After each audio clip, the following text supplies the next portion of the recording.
Alô você, que bom estar com você de novo, hein? Gente, estamos nos aproximando cada vez do Enem, com muita informação para você conseguir analisar as questões de todos os Enems e estar tinindo para a prova que você não vai ter medo algum. Hoje a gente vai falar de um assunto extremamente polêmico. Esse assunto é exatamente a evolução. Evolução. É um dos temas muito comentados no mundo inteiro, desde o século XIX até agora, e isso gera uma confusão danada. Então, gente, é com muito prazer que eu apresento para vocês as principais teorias da evolução e exatamente o que o pessoal pode falar sobre evolução para você. Como você vê aí, ó, aula 32, teorias da evolução. Primeira coisa que eu quero que você guarde, há uma confusão danada social e em termos de ciência, em termos de evolução, que é uma área da biologia hoje em dia. Porque quando as pessoas falam em evolução, socialmente falando, acham que as coisas estão melhorando. Ah, o sujeito evoluiu na vida, quer dizer, ele melhorou na vida. Ah, evoluiu aquele tipo de carro, quer dizer que melhorou. Só que em biologia, guarde o seguinte, evolução quer dizer apenas mudança. Às vezes para melhor, às vezes para pior. Se melhorar, continua. Piorar, a espécie pode até ser extinta. Mas evolução é mudança. Às vezes ganha-se, às vezes se perde estrutura. Mas é mudança. Então veja o que eu escrevi para você. As espécies mudam com o tempo. Algumas desaparecem, outras novas aparecem. E as que continuam vão mudando com o tempo. Então é só isso, evolução. Portanto, aquela confusão toda social foi por má informação. As pessoas confundiam tudo. E aí misturaram de novo religião com ciência. Não devemos confundir religião com ciência. Ciência a gente prova. Religião é questão de fé, não precisa provar. Então, dá para coexistir. Você pode ter a tua religião e pode praticar a ciência normalmente. Uma não detona com a outra. Vamos ver então as principais teorias? Olha lá, primeiro, fixismo, uma ideia que predominou até aí metade do século XIX. Mas aí eu preciso te contar uma coisa. Por que ficou fixismo? O fixismo surgiu do criacionismo. Então, ateado lá, preso à questão bíblica da época. Mas por que o pessoal defendia essa ideia? Logo, o fixismo não é a evolução, é a anti-evolução. Exatamente porque eu falei para você da idade da Terra. Acreditavam muitas pessoas na época que a Terra tinha em torno apenas de 5.000 anos. Ora, com um tempo tão curto, não podem surgir naturalmente a vida, as espécies e mudarem até os dias de hoje.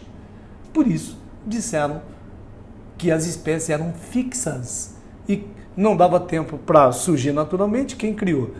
O pessoal adotou a ideia bíblica de que Deus criou e as espécies não mudariam. Por isso, o fixismo.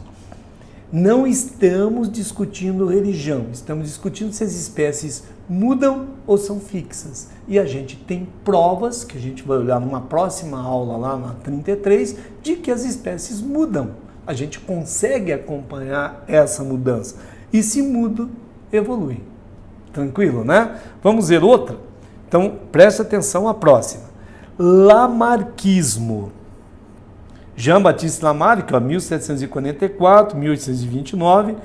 O Lamarck foi um soldado francês, feriu em combate, depois resolveu pesquisar, mas o Lamarck dá uma contribuição importantíssima, tanto é que a gente vai falar muito em Lamarck ainda. Porque foi a primeira pessoa que mostra a influência do ambiente nas mudanças que as espécies sofrem. Só que ele analisou o indivíduo e não a espécie. Claro, estamos lá no início do século XIX. Então, preste bem atenção. O Lamarck fala em duas leis. A primeira, lei do uso e desuso. Toda estrutura em uso desenvolve, em desuso atrofia. Você diz, isso vale? Parcialmente é verdade. Claro que se você for para a academia e treinar muito e puxar muito sua musculatura, vai desenvolver. Então ela realmente hipertrofia. Se você for, por exemplo, atropelado, tiver alguma coisa que ficar muito tempo parado, sua musculatura vai atrofiar. Agora, se você ficar ouvindo um som muito alto, cuidado, hein? Sonzinho alto aí, com esses aparelhinhos modernos, a geração de vocês deve, a maioria, ter dificuldade de audição na fase adulta, lá pelos 40 anos. Por quê? Não é porque eu ouço um ruído muito forte que cada vez eu vou ouvir melhor. Muito pelo contrário, eu tenho a tendência de ficar surdo. Então, essa lei, ela é parcialmente correta. Só que na época ninguém entendia de genética. Não existia genética como ciência. Aí o que é que o Lamarck pensou? De alguma forma, tudo que se ganha ou se perde vai ser transmitido à geração seguinte através da reprodução. Aí surgiu a segunda lei, chamada lei da transmissão dos caracteres adquiridos. Então, usou, desenvolve. Não usou, atrofia. Só que você passa para frente. Então, qual é a crítica que a gente faz? A primeira lei é parcialmente correta, a segunda lei não é verdadeira. Então, o trabalho do Lamarck apareceu com a publicação desse livro chamado Filosofia Zoológica, 1809, e depois os volumes de História Natural. Então, o Lamarck colaborou muito para o estudo de vertebrados e invertebrados. Aqui está o Lamarck. Mas a gente tem as limitações da sua teoria da evolução. Aí você vai lembrar que de vez em quando o pessoal fala desse experimento de Weismann. O que ele fez? Ele pegou os camundongos e cortou as caudas durante várias gerações. Olha, se ele cortasse a cauda durante várias gerações, o que é que esses camundongos deviam fazer? Chegar a um ponto que iam produzir filhotes sem cauda. E as caudas sempre apareceram. Então, qual foi a conclusão?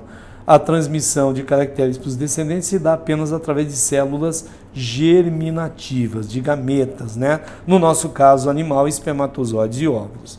E aí vem algumas experiências que não foram eles que falaram, mas outras pessoas começaram, opa, então tem isso, tem aquilo. E você sabe o clássico exemplo do pescoço da girafa. Todo mundo sabe que chegou a um ponto, não tinha folhas tão baixo que permitiam facilmente que as girafas comessem. Então, girafas de pescoço curto não conseguiam comer, só as de pescoço longo. Aí o pessoal fala, como é que o Lamarck diria e explicaria esse fato? O Lamarck diria, ele não disse, mas a teoria do Lamarck mostraria que no esforço sobrenatural para alcançar as folhas no alto, elas esticariam o pescoço, ficando com o pescoço mais longo. E por isso teriam filhotes de pescoço mais longo. É claro que isso não acontece, a gente já vai ver por quê. Então você guarda, sempre que falar em Lamarck, você vai trabalhar com essas duas teorias. E aí a gente tem uma próxima que você vai verificar agora. Aqui está o exemplo do pescocinho da girafa. Então ela esticaria e por isso teria filhos de pescoço mais longo. Aí vem o Darwin. O Darwin nasceu exatamente quando o Lamarck publicou seu livro e viveu até 1882. Toda vez que perguntarem para você qual é o principal fator evolutivo segundo Darwin, é a seleção natural. É a seleção natural. Só que você tem que entender um pouquinho da história.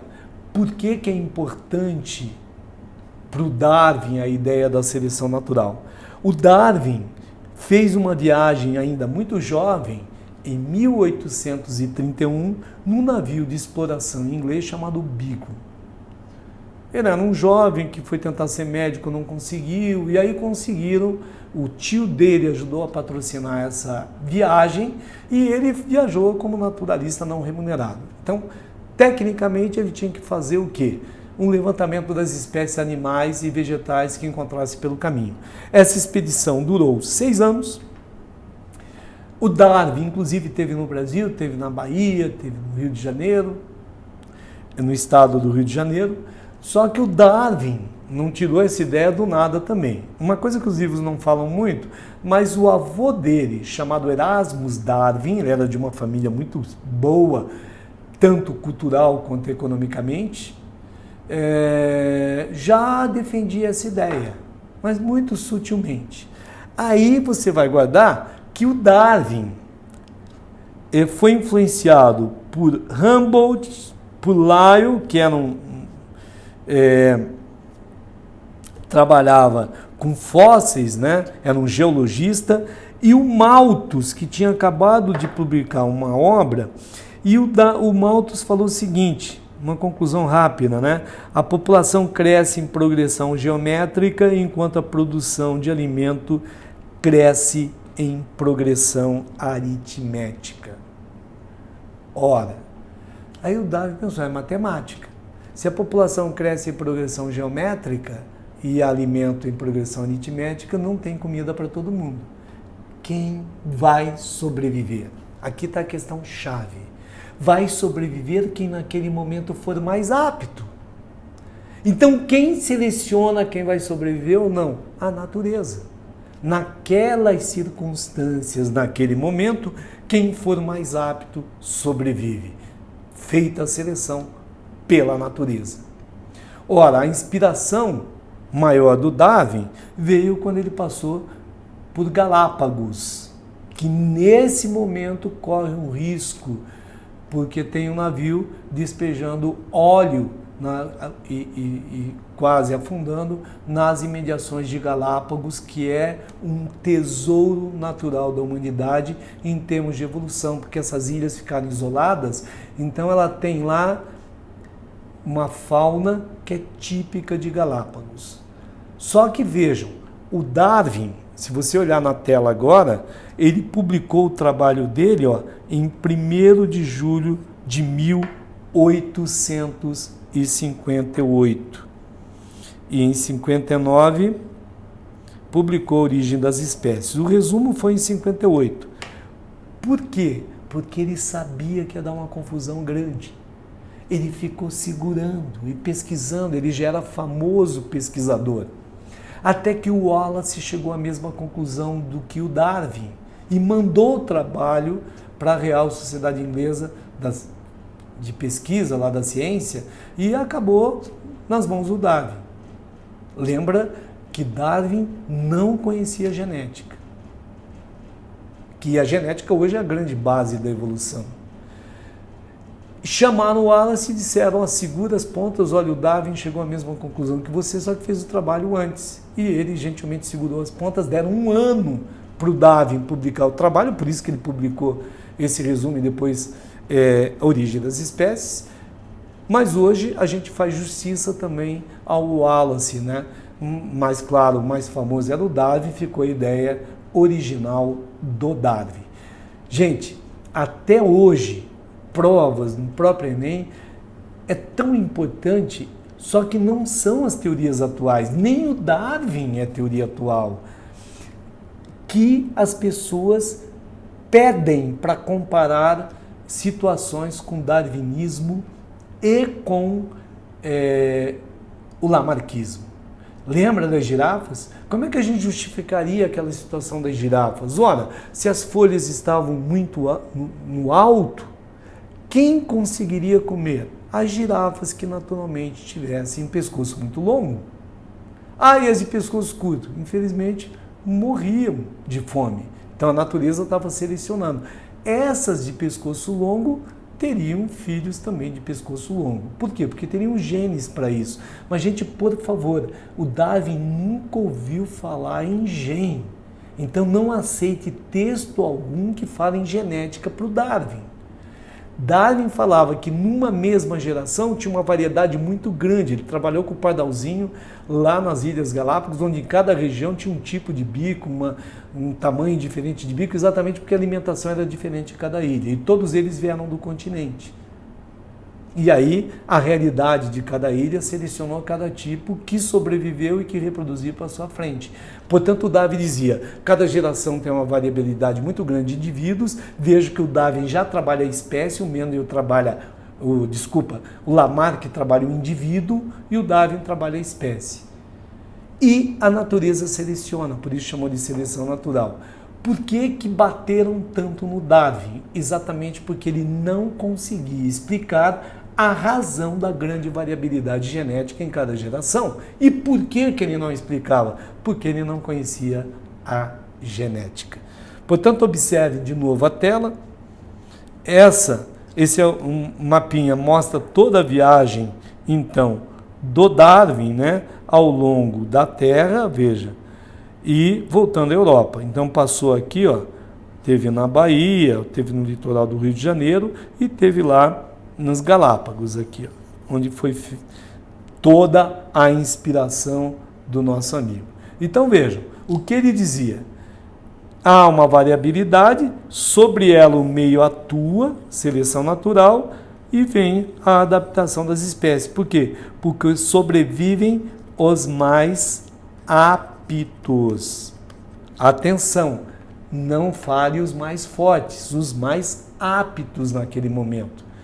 Então, o que foi selecionado, está sendo selecionado hoje, talvez não fosse há 100 anos ou não será daqui a 100 anos, porque é tudo muito circunstancial.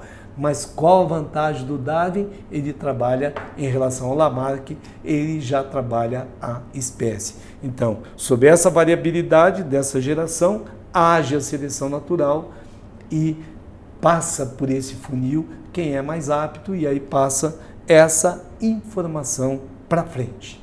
Tudo bem? Vamos continuar. Aqui você vê o Darwin em 2 momentos da vida, né? Nasceu então em 1809 na Inglaterra.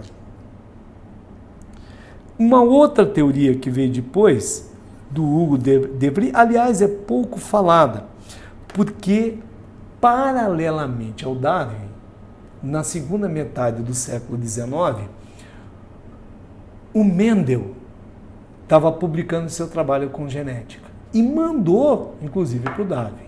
Mas como não tinha um título de genética, tinha um título sobre reprodução de ervilhas, acabou ninguém dando muita bola para o Mendel. E é exatamente o Mendel que daria sustentação ao Darwin, porque a explicação da grande variabilidade genética está na genética. Então, quando a genética é retomada e o Hugo de Vries descobre as mutações, ele descobre uma das razões, que ele achava que era a única, da variabilidade genética. Então, o que é que mudou? Ele disse que o grande motivo da evolução, o grande fator evolutivo é ou são as mutações. E qual é a crítica que a gente faz? Segundo a nova teoria, a mutação é a única fonte de novos genes. Só que ela é um dos fatores evolutivos, não é o único. Portanto, a moderna teoria da evolução pega um pouco do Darwin, pega um pouco da genética e a teoria atual da evolução. Então, gente, por favor, Lamarck, use e desuso, transmissão dos caracteres adquiridos trabalhando o indivíduo. Darwin, trabalhando a espécie, ele fala da seleção natural como o principal fator evolutivo agindo sobre a grande variabilidade que tem em cada geração. E qual é a teoria atual? A teoria atual chama teoria sintética da evolução, atenção, teoria sintética da evolução ou neodarwinismo, de 1940. O que é que essa teoria reúne? Darwin com os modernos conhecimentos da biologia. Então ela começa, além da espécie, a trabalhar as populações. O que é população? É o conjunto de indivíduos da mesma espécie que mora numa mesma área. onde quer que você esteja me vendo agora, você faz parte de uma população humana aí na sua cidade. Eu estou noutra cidade participando de uma outra população humana. Então hoje a gente trabalha o fluxo de genes nas populações. Então você vê a evolução ao longo do tempo. Início do século XIX, Lamarck, indivíduo, Darwin, chega na espécie e a gente trabalha hoje a população. E aqui eu quero que você guarde alguns dados. Veja a tela. Segundo a moderna teoria da evolução, olha o que o Darwin não explicou. O que é que causa a variabilidade genética? As mutações e a recombinação genética ou crossing over. Esse fenômeno chamado crossing over, que você com certeza estudou na genética junto ao professor Cornélio, é um dos fenômenos mais importantes da biologia. As mutações geram genes novos, é a única fonte de novos genes. Já o crossing over, ou recombinação ou permutação genética, faz novas combinações dos genes que aí estão. Você que tanto menino quanto menino produzindo espermatozoide, a menina produzindo óvulo, lá durante a meiose, a formação dos seus gametas, espermatozoides e óvulos, está havendo uma nova combinação de genes da família do seu pai e da família da sua mãe. Então, o real casamento genético do seu pai e da sua mãe acontece quando você está produzindo gameta para a próxima geração. Portanto, quais são as fontes da variabilidade genética? As mutações e o crossing over ou recombinação. Agora, quem é que diz quem fica e quem não fica? São os fatores que direcionam a evolução. E você vai ver agora, a seleção natural do Darwin, as migrações e a deriva genética, que eu já vou dizer o que é. Seleção natural, a gente já viu. Ela age sobre os indivíduos, seleciona naquele momento positivamente os mais aptos, que sobrevivem e reproduzem, e os outros desaparecem. Ora, as migrações, o fluxo migratório de entrada e saída, se saiu, a gente perdeu o gene para outra população. Se entrou e migrou, a gente tem genes novos. Então, eu vou explicar um pouquinho desses fatores, só para você ter uma ideia. Olha agora, a mutação e recombinação geram maior variabilidade. A seleção natural age e as espécies se adaptam. Agora você vê, aqui aumenta a variabilidade. Com quem? Com as mutações e as recombinações gênicas. A seleção natural diminui a variabilidade. Então aqui aumenta, aqui diminui. Por quê? Porque seleciona quem não está apto. Então qualquer alteração hereditária, né, ou do gene ou do cromossomo, a gente chama de mutação. Recombinação, mistura de genes, então de indivíduos diferentes, durante a reprodução sexuada. A gente tem seleção natural de 3 tipos, você tem que olhar os gráficos do Enem, né? A estabilizadora favorece a média da população. Numa situação estável, então a média da população é favorecida. Por exemplo, o ideal é entre 20 e 30 graus para uma determinada espécie. Então, todo mundo que nascer bem adaptado a viver aqui sobrevive, tá? A maioria. Quem nasceu, por exemplo, e só consegue sobreviver com a temperatura menor ou maior, será pior adaptado. Então, nos extremos, acaba morrendo e perto do ideal aqui, acaba vivendo muito mal. A gente tem uma seleção chamada direcional, que favorece os extremos. A Terra está aumentando a temperatura. Então, se continuar assim, os indivíduos que não se adaptavam bem, mas que se dão melhor numa temperatura maior, serão selecionados positivamente num futuro próximo, em detrimento da maioria hoje, que fica numa temperatura mais amena. Disruptiva é quando em algum momento favorece os 2 extremos, em detrimento da média. Portanto, há 3 tipos de seleção natural, né? Repetindo, estabilizadora, direcional e disruptiva. A seleção artificial é feita pelo homem, né? Então, cada vez que a gente está trabalhando com a agricultura, com a pecuária, a gente está selecionando aqueles organismos que têm características que nos interessam, com maior produtividade, por exemplo, produz mais leite, outro tem maior teor de proteína, então a gente faz com que eles se reproduzam em detrimento dos outros. Polimorfismo, a gente já vai ver, muitas formas, morfo é forma, fenótipo é a característica de cada um de nós, então por genes diferentes. E tem também a seleção sexual, que é importantíssima. Então, normalmente as fêmeas é que selecionam seus parceiros sexuais. Então, quando uma fêmea seleciona um macho para reproduzir, ela não está selecionando um macho, ela está selecionando simplesmente um pacote genético para ser passado à frente. Lembrem sempre disso, né? Migração. Então, nós temos imigração, que traz gene novo para a população, e migração, que é a saída, que altera a frequência genética da população. Esse dado aqui é extremamente importante para provas, oscilação genética ou deriva genética. Então, quando você tem uma pequena fração da população, que pode ser representativa ou não, e que acaba formando uma nova população, normalmente essa oscilação ocorre em grandes catástrofes. Você imagina um grande incêndio florestal, ou aqueles tsunamis que a gente viu recentemente no planeta, você imagina que tem uma população qualquer de uma espécie vivendo numa área dessa e que de repente morra uma grande quantidade, sobra uma minoria. Essa minoria pode ter a média da frequência dos genes que havia ou não. Então ela acaba dando origem a outra população, por isso que a gente chama de deriva genética. Por exemplo, há muito tempo, alguns indivíduos albinos foram morar numa ilha lá do Pará. E o albinismo tem uma frequência do gene baixa na nossa população. Só que depois que eles mudaram, durante muito tempo não entrou nem saiu ninguém da ilha. Resultado, quando descobriram, na ilha só tinha albinos, porque eles reproduziram entre si. Só que esse povo que foi para lá fundou uma nova população. A gente chama para isso, e você vai ver agora, de princípio do fundador. Então você imagine que hoje, por exemplo, aí na sua cidade, umas 10 famílias resolvam se mudar para uma área nova e lá fundam uma nova população.